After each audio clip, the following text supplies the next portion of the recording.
Арам табыстан сақтандыру.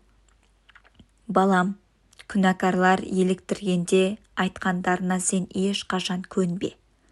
Олар сені шақырып былай десе: «Кәнеки, кеттік, біреуді аңдиық, сол бір айыпсыздың жолын торайық, аңдаусызда бас салып қанын төгейік, сондайларды тып-типыл тонайық, көрге түсіргендей түгел бітірейік, алуан асыл заттарға ие боламыз, үйлерімізді олжаға толтырамыз, тәуекелге бізбен бірге бел байла, бар байлығымыз ортақ болады сонда». Балам, мұндайлармен бірге жолға шықпа. Олардың жолдарына мүлдем жолама.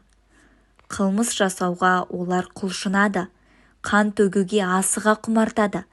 Ал тор құру құстардың көз алдында құр бекер пайдасыз іс болмай ма? Сол адамдар өз жандарын аңдиды, өздеріне тор құрып, соңында құриды. Арам табысқа құмардың тағдыры сол, дүниеқор иесін жалмайды ол.